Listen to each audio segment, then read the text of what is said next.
Hello students, कैसे हैं आप। तो पिछली क्लास में आपने इनकम एंड एक्सपेंडिचर अकाउंट कैसे बनता है विद एग्जांपल समझ लिया था। अब हम बैलेंस शीट की बात करते हैं। बैलेंस शीट आपकी बुक्स में दो तरह की बैलेंस शीट बनती हैं।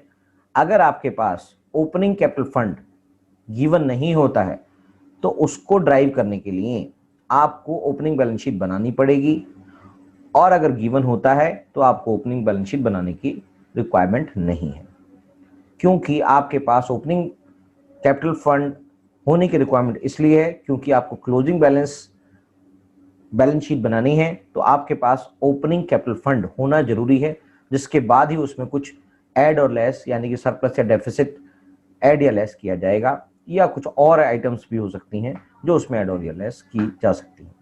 तो चलिए समझ लेते हैं ओपनिंग बैलेंस शीट में क्या क्या होगा। तो मैं इसको नाम दे देता हूं ओपनिंग बैलेंस शीट। ये पर्टिकुलर डेट पे बनती है, आपको पता ही है। ओपनिंग बैलेंस शीट हो या क्लोजिंग बैलेंस शीट हो, उसकी एक पर्टिकुलर डेट होगी, यानी कि at the beginning of the year बनेगी opening balance sheet. Opening balance sheet में क्या क्या आइटम आएंगी, सेम बैलेंस शीट में जैसी आइटम्स आती हैं, जो भी एसेट्स होती हैं वो इधर आ जाती हैं। क्वेश्चन के डाटा में जो भी गिवन होगा उससे ये पता लग जाएगा।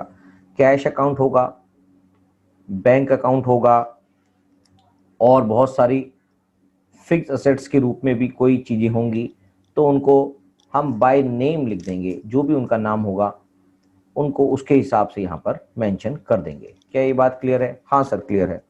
और अगर इन्वेस्टमेंट होती है कहीं पर भी, मान लीजिए डिबेंचर में, शेयर्स में, कहीं पे भी इन्वेस्टमेंट की जाती है, तो जैसा भी क्वेश्चन में डाटा है उस तरह की यहाँ पर बाय नेम इन्वेस्टमेंट लिख देंगे। क्या ये बात समझ में आ गई? हाँ सर, समझ में आ गई।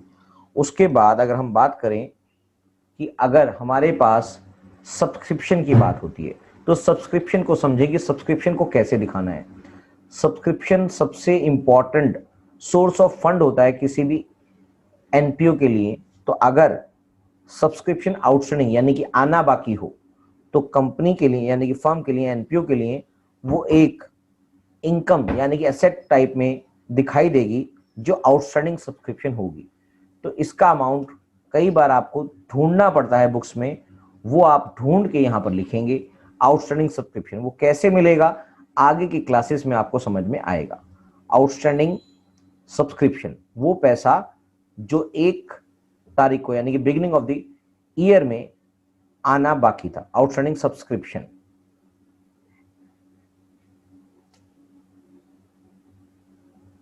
तो आउटस्टैंडिंग सब्सक्रिप्शन का अमाउंट यहां पर दिखाई देता है।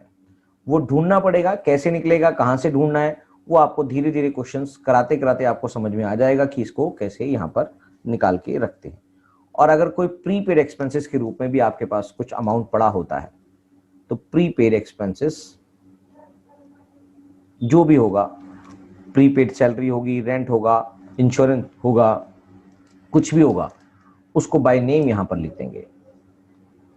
तो ये तो नॉर्मली एसेट साइड में ऐसी कुछ एंट्रीज दिखेंगी और इनका जो टोटल होगा वो यहां पर मेंशन कर दिया जाएगा। क्या बात समझ में आ गई है? हाँ सर, समझ में आ गई। तो चलिए अब देख लेते हैं लायबिलिटी और कैपिटल साइड में क्या क्या आता है।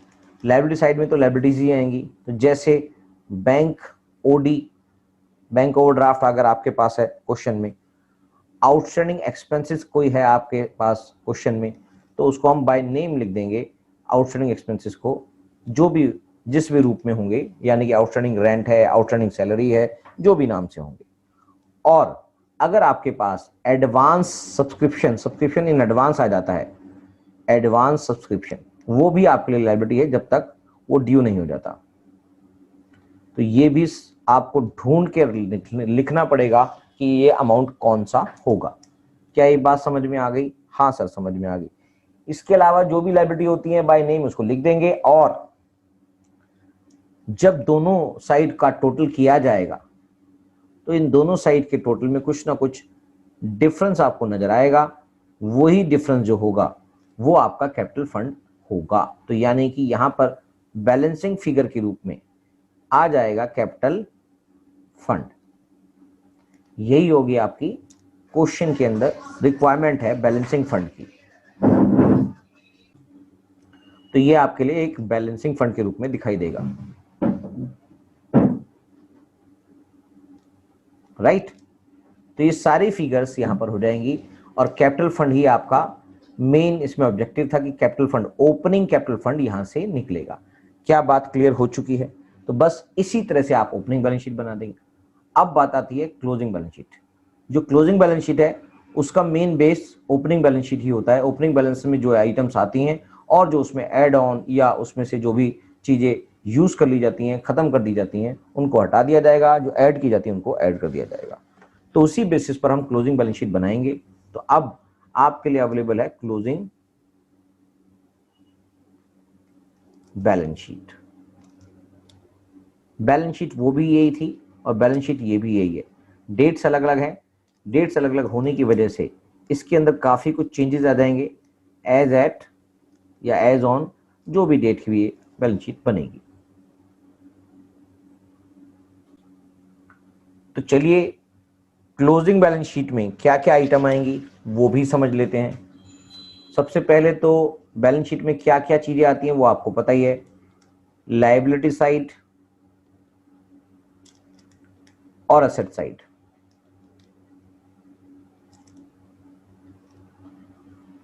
असेट साइड के आइटम डिस्कस कर लेते हैं पहले। यहां पर फिक्स असेट्स आएंगी सारी की सारी।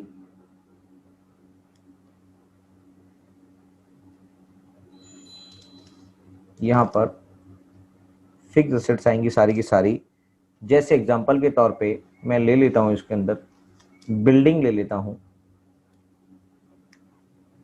तो बिल्डिंग के अंदर ड्यूरिंग द ईयर, यानी कि ओपनिंग बैलेंस शीट जब से बनाई थी और उसके अंदर जो भी चीजें हमने ऐड ऑन की हैं वो साथ साथ जोड़ते और जो भी चीजें सेल ऑफ कर दी उनको हटाते चले जाएंगे। यानी कि यहां पर पहले ओपनिंग बैलेंस आएगा। ओपनिंग बैलेंस के अंदर आप एडिशन ऐड कर देंगे, ऐड एडिशनल एडिशन। और उसके बाद अगर इसमें कोई डेप्रिसिएशन लेस हुआ है, लेस डेप्रिसिएशन, वो भी कर देंगे। अगर कोई सेल ऑफ कर दिया है आपने तो आप उसको यहां पर लेस करके दिखा देंगे। नॉर्मली इस फॉर्मेट में मैं ये नहीं डाल रहा हूं, मगर आपको पता ही है सेल ऑफ किया तो यहां पर लेस करके यहां पर फाइनल फिगर दिखा देंगे। क्या ये बात समझ में आ गई है? हाँ सर, समझ में आ गई। अगर हम बात करें ऐसे ही फर्नीचर की भी, जैसे हमने यहां पर एक बिल्डिंग ले लिया था, अगर मैं इसको यहां पर एक फर्नीचर भी दिखाना चाहूं, फर्नीचर में भी यही होगा कि आपके पास ओपनिंग बैलेंस होगा और अगर आपने कुछ ऐड ऑन किया है, ऐड एडिशन, कि इस साल में और कुछ फर्नीचर खरीदा है, और अगर आपने कुछ फर्नीचर बेच दिया है, जैसे मैंने वहां पर सेल नहीं दिखाई, यहां पर सेल दिखा दी है, तो वहां पर भी सेल दिखा सकते हैं। तो अगर आपने कुछ फर्नीचर बेच दिया है तो उसको बुक वैल्यू से यहां पर लेस कर देंगे। और अगर कोई डेप्रिसिएशन नेट में है तो लेस डेप्रिसिएशन भी कर देंगे। उसके बाद जो भी फिगर आएगी वो यहां पर दिखाई देगी। क्या ये बात समझ में आ गई? हाँ सर, समझ में आ गई है कि फर्नीचर या कोई बिल्डिंग हो या कोई भी चीज हो, उन सब को हम कैसे दिखा पाएंगे। उसके अलावा अगर हम इन्वेस्टमेंट करते हैं, अगर हम इन्वेस्टमेंट करते हैं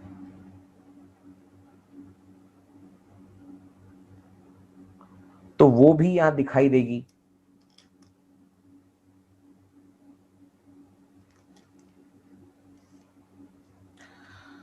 इन्वेस्टमेंट के रूप में अगर आपने बिल्डिंग फंड को इन्वेस्ट कर दिया है, बिल्डिंग फंड इन्वेस्टमेंट कहलाएगा वो, बिल्डिंग फंड इन्वेस्टमेंट कहलाएगा।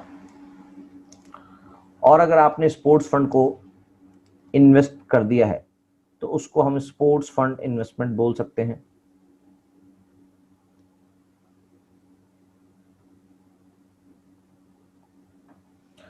क्या ये बात समझ में आ गई है? हाँ सर, समझ में आ गई। ये बात तो सिंपल सी बातें हैं। और इसके अलावा जो आपके पास फिक्स असेट्स खत्म हो जाएंगी तो उसके बाद करंट असेट्स भी यहां पर शो की जाएंगी। करंट असेट्स के रूप में आपके पास बहुत सारी चीजें हो सकती हैं। जैसे कैश, बैंक और सब्सक्रिप्शन एरियर्स जो हैं आपके पास, यानी कि आउटस्टैंडिंग लिख सकते हैं इसको। एक्रीयूड इंटरेस्ट, वो इंटरेस्ट जो अभी तक हमें मिला नहीं है मगर कैलकुलेशन में आ चुका है। ड्यू भी नहीं हो सकता, मतलब ड्यू भी हो भी सकता है और नहीं भी हो सकता, मगर रिसीव नहीं हुआ, बेसिकली एक्रीयूड इंटरेस्ट कहलाता है। और इसके अलावा कुछ प्रीपेड एक्सपेंसेस भी आपके करंट असेट्स के ही पार्ट होते हैं। जैसे सर हो सकते हैं इंश्योरेंस प्रीमियम प्रीपेड हो सकता है, रेंट प्रीपेड हो सकता है,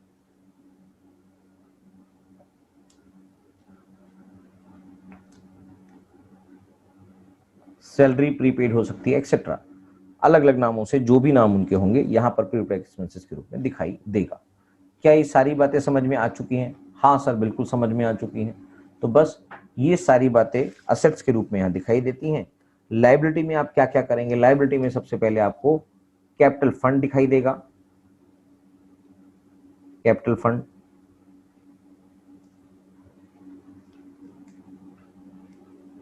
कैपिटल फंड में क्या करेंगे सर? कैपिटल फंड में ओपनिंग बैलेंस लेंगे सबसे पहले, जो आपने ओपनिंग बैलेंस शीट से उठाया था उसको यहां पर आप लिखेंगे। साथ में अगर इस साल का जो इनकम एंड एक्सपेंडिचर अकाउंट से सरप्लस या डेफिसिट आया था, ऐड या लेस उसको कर देंगे सरप्लस और डेफिसिट के रूप में। ऐड और लेस, सरप्लस और डेफिसिट।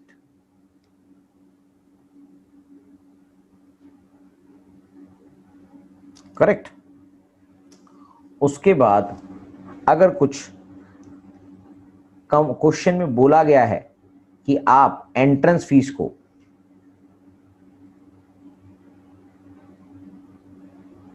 कैपिटलाइज कर दें, एंट्रेंस फीस या एडमिशन फीस के रूप में अगर कुछ होता है, उसको अगर आप कैपिटलाइज कर देंगे, कैपिटलाइज कर देंगे मतलब कि उसको अगर आपने रेवेन्यू आइटम नहीं माना है तो फिर उसको यहां पर लिख पाएंगे, यानी कि यहां पर अगर कैपिटलाइज हो चुका है तो ही आएगा कैपिटलाइज वैल्यू। क्या ये बात समझ में आ चुकी है? हाँ सर, ये बात समझ में आ गई है। तो चलिए आगे बात कर लेते हैं। इसके अलावा जो फंड्स होंगे, अलग अलग कैटेगरी के फंड्स हो सकते हैं। कौन कौन से हो सकते हैं? कैपिटल फंड का दूसरा नाम भी मैं बता देता हूं आपको यहां पर। अगर हम कैपिटल फंड का दूसरा नाम लिखना चाहें तो हम लिख सकते हैं। यहां पर कैपिटल फंड को हम जनरल फंड के रूप में भी जानते हैं। कई बुक्स में आपको इसका नाम कॉर्पस फंड भी लिखा हो सकता है।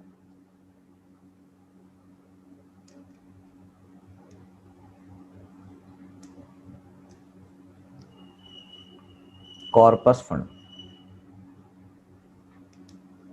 तो general fund, capital fund, corpus fund, ये सब एक ही चीजें होती हैं, अलग अलग बुक्स में अलग अलग नाम से जाना जा सकता है।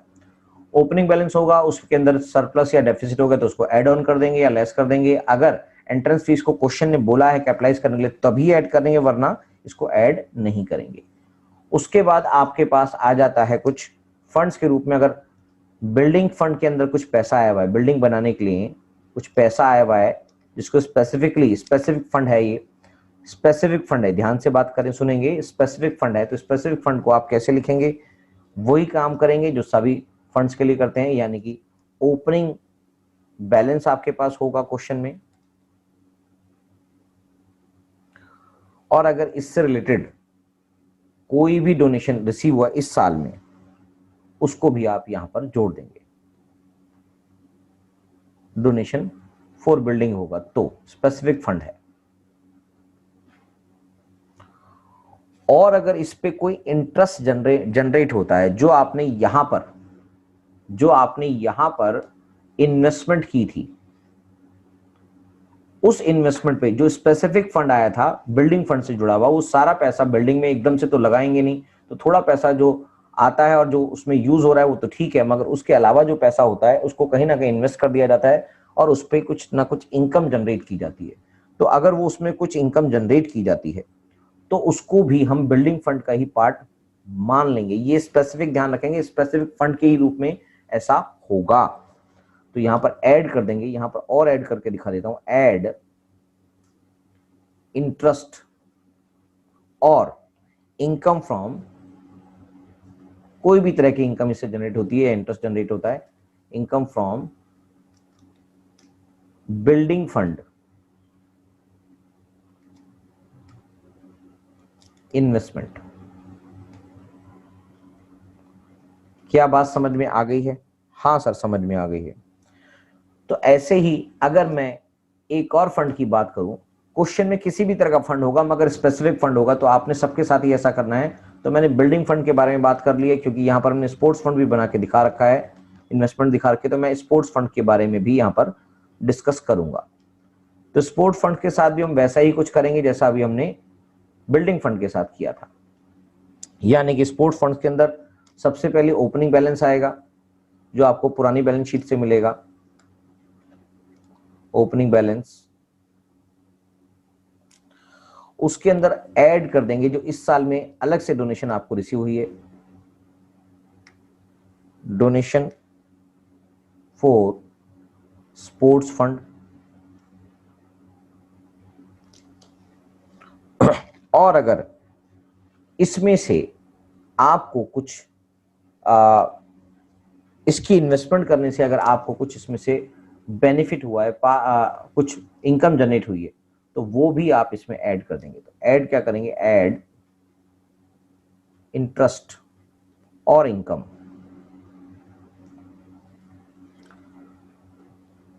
From sports fund investments.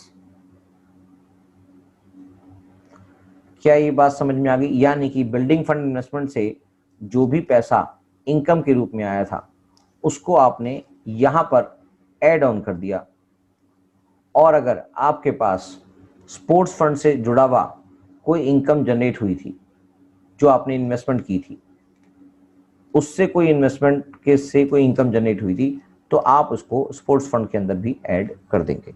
क्या ये बात समझ में आ गई? हाँ सर समझ में आ गई। और अगर कुछ कुछ चीजें हैं जो आपको अलग से समझाऊंगा, फंड बेस्ड अकाउंटिंग कैसे की जाती है वो भी आप यहां पर देखेंगे, समझेंगे। और क्या करेंगे सर इसमें, और इसमें से कुछ चीजें जो आपने स्पोर्ट्स फंड को यूटिलाइज कर लिया, क्योंकि स्पोर्ट्स फंड है वो स्पोर्ट्स खेलने के काम आएगा, स्पोर्ट्स से जुड़ी हुई चीजों के अंदर काम आएगा। तो अगर आपने स्पोर्ट्स फंड से रिलेटेड कोई खर्चे किए हैं तो वो होगा स्पोर्ट्स फंड्स, यानी कि स्पोर्ट्स फंड हमने अपने लिखा स्पोर्ट्स प्राइजेस अवार्डेड। अगर आपने कुछ स्पोर्ट्स से जुड़ी हुई अवार्ड्स दे दिए हैं तो वो स्पोर्ट्स फंड के रूप में ही जो आया था उसी में से आप इसको खर्चा करेंगे, तो उसको यहाँ पे खर्चा यानी कि लेस करके दिखा देंगे क्योंकि स्पेसिफिक फंड है। तो और हम खर्चा बाहर से नहीं करेंगे क्योंकि आपके पास इसके लिए स्पेसिफिक फंड था, तो ये सारा पैसा आप यहाँ से निकाल कर दे देंगे। क्या ये बातें समझ में आ गई कि स्पेशल फंड होते हैं तो क्या करेंगे? और अगर आपके पास, ये तो फंड्स की बात होगी, फंड से जुड़ी हुई जो भी बातें होंगी सब इस तरह से यहाँ पर दिखाई देंगी। ठीक है जी, मैंने आपको बिल्डिंग फंड जिसके अंदर से हमने खर्चा करके नहीं दिखाया, वो भी खर्चा होगा तो उसमें से भी ऐसे खर्चा करके दिखाएंगे कि बिल्डिंग उसमें से बन रही है तो बिल्डिंग के नाम का पैसा यहां से निकल जाएगा और वो कैपिटल फंड में जुड़ जाएगा। वो कैसे होगा, क्या होगा, वो अलग से समझाएंगे। बाकी मोर ओवर जो क्लोजिंग बैलेंस शीट होती है उनमें ये सब चीजें दिखाई जाती हैं। अब हम बात करते हैं कि अगर आपके पास क्वेश्चन में कोई लायबिलिटी और होती है, वो लायबिलिटी किस रूप में हो सकती है? वो सर लोन के रूप में हो सकती है। यानी कि आपके पास कोई लोन अकाउंट खड़ा है, ठीक है, लोन फ्रॉम बैंक है या लोन फ्रॉम कहीं से भी लोन अगर आपने कोई फाइनेंशियल इंस्टीट्यूशन से ले रखा है एनपीओ ने, तो लोन फ्रॉम बैंक मान लेते हैं हम। तो अगर वो आपके पास पुरानी बैलेंस शीट में खड़ा था और उसमें से आपने कुछ ना कुछ रीपेमेंट कर दी है, लेस रीपेमेंट, यानी कि कुछ ना कुछ लोन की पेमेंट्स वापस कर दी है, लोन वापस कर दिया है, तो वो लेस कर देंगे और वो फाइनल अमाउंट जो होगा लेस करने के बाद वो यहाँ दिखाई देगा। तो ये एडजस्टमेंट है बैलेंस शीट के अंदर, जो एडजस्टमेंट होती हैं वो सब चीजों की। इसके अलावा बाकी सब नॉर्मल चीजें हैं जो करंट असेट्स होती हैं आपकी, करंट लायबिलिटी जो होंगी वो भी यहां पर दिखाई देंगी। करंट लायबिलिटीज, करंट लायबिलिटीज किस किस रूप में हो सकती हैं वो सब आपको पता ही है, वही वाली करंट लायबिलिटी होती हैं जो नॉर्मल होती हैं। कौन कौन सी होती हैं?